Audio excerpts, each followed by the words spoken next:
My name is Catherine Foster. I'm 42 years old, and I'm about to tell you the story of how I worked for my family for 20 years without getting paid, and what happened when I finally showed everyone the proof. I was 18 years old when my father sat me down in his office. It was a small office above the hardware store he had owned for 25 years. The walls were covered in photographs. My father shaking hands with suppliers. My father at the ribbon cutting. My father with his employees. "Laura," he said, "you're going to work for the family business. You don't need college. You don't need a degree.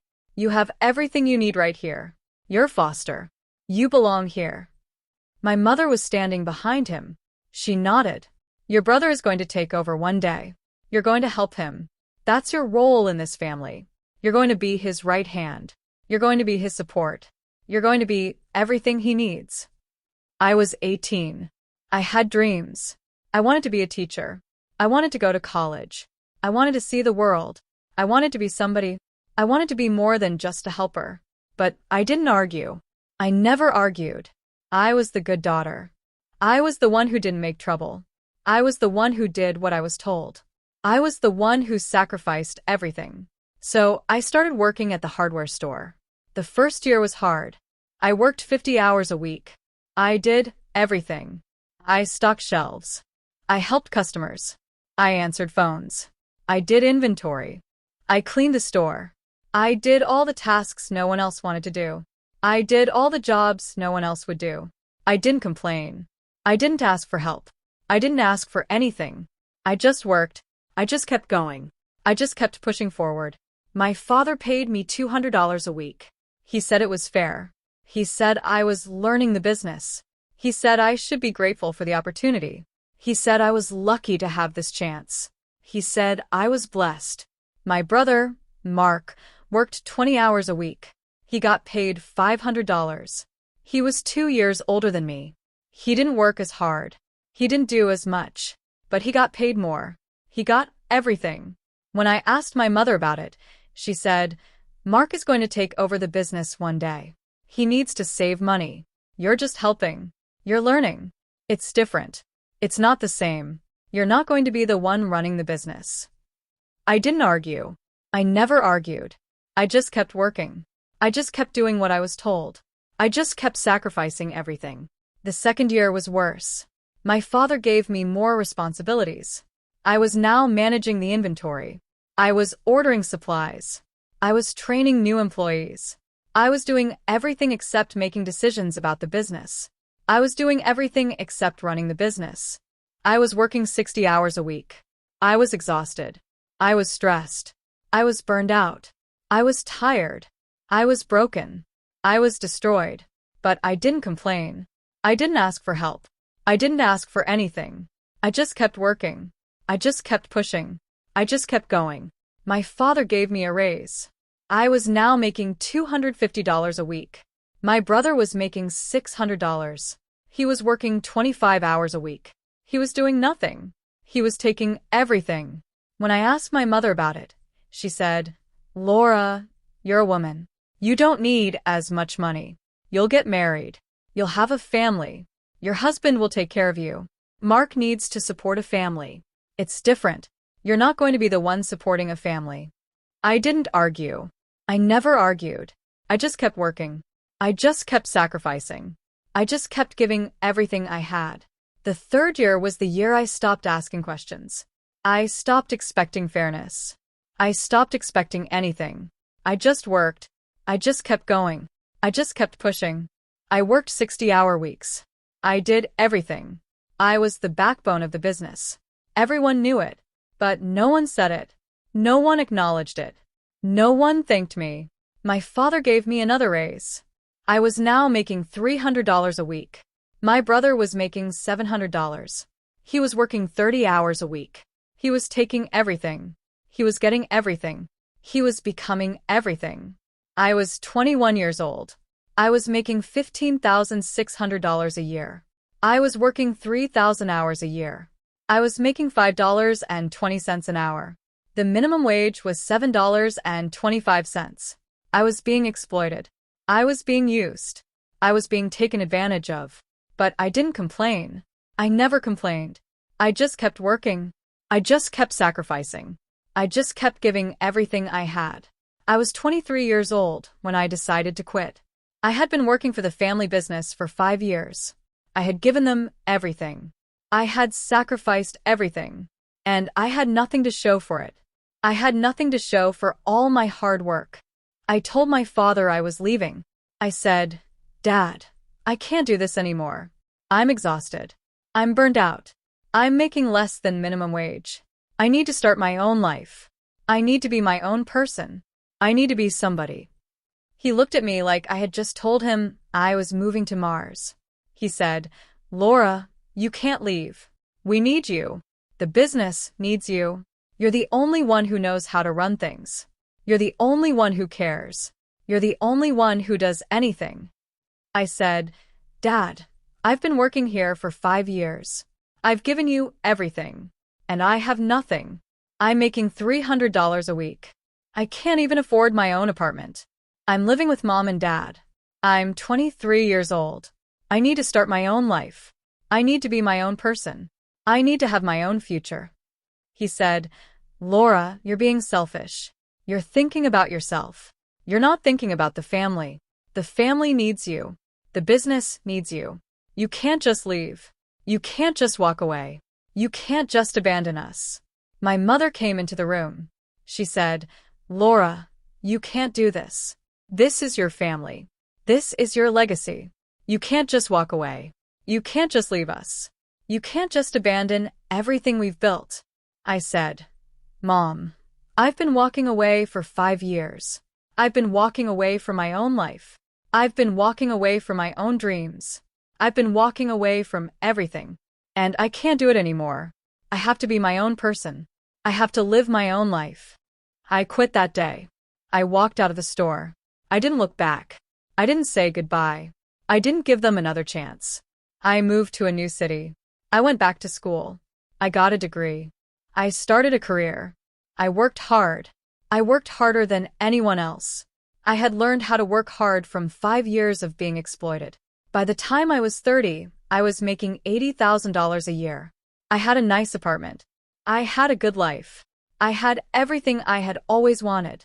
I had everything I had always dreamed of. My parents didn't call me. They didn't ask how I was doing. They didn't care. They only cared about the business. They only cared about Mark. They only cared about themselves. I was 32 years old when my father called me. I hadn't spoken to him in 6 years. I didn't expect to ever hear from him again. "Laura," he said, "I need to tell you something. I'm retiring. I'm giving the business to Mark. He's going to take over. He's going to run it. I need you to come back. I need you to help him transition. He doesn't know how to run the business. You do. You're the only one who knows. You're the only one who can help him." I said, "Dad, I'm not coming back. I left 6 years ago.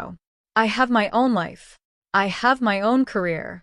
I'm not going to help Mark take over the business that was built on my back. I'm not going to help him take over everything I worked for." My mother got on the phone. She said, "Laura, you can't do this. This is your family. This is your legacy. Mark needs you. The business needs you. You have to come back. You have to help him. You have to be part of the family." I said, "Mom, I worked for the family for 5 years. I worked 60-hour weeks. I made $300 a week. I did everything. And I got nothing. Mark got everything. He got the money. He got the promotion. He got the future. I got nothing. And now you want me to come back and help him? I don't think so. I'm not doing it. I'm not helping him." My mother said, "Laura, you're being selfish. You're thinking about yourself. You're not thinking about the family. The family needs you. This is what family does. This is what good people do. You're a good person. You'll do the right thing." I said, "Mom, family doesn't exploit each other. Family doesn't treat one member like a servant and the other like a king. Family doesn't work one person to the bone and pay them nothing. That's not family. That's exploitation. And I'm done being exploited. I'm done being used. I'm done being taken advantage of." I started researching the family business. I wanted to know how much they were worth. I wanted to know how much Mark was making. I wanted to know everything. I wanted to know the truth. I found out that the business was worth $2 million. I found out that Mark was making $200,000 a year. I found out that he worked 30 hours a week. I found out that he had never worked a day in his life. I found out that he had never done anything. I found out that my father had been hiding money. He had been hiding it from the IRS. He had been hiding it from my mother. He had been hiding it from everyone. I found out that I had been exploited. I had been used. I had been taken advantage of. And no one had ever done anything about it. No one had ever cared. I was 38 years old when I met Mr. Thompson. He was a business partner who had worked with my father for 20 years. He was 70 years old. He was retired. He had been a businessman for 45 years. He said, "Catherine, I have something for you. Something I've been keeping for 20 years. It's a file. A file on your father. A file on your brother. A file on everything they did to you." I said, "What file? What are you talking about? What do you have?" He said, "I documented everything. I documented your hours. I documented your pay. I documented your contributions. I documented everything. I wanted someone to know the truth. I wanted you to know the truth. I wanted you to know what they did to you." He reached into his drawer. He pulled out a file. It was thick. It was full of papers. It was full of everything. It was full of the truth. I opened the file. I started reading. I couldn't stop.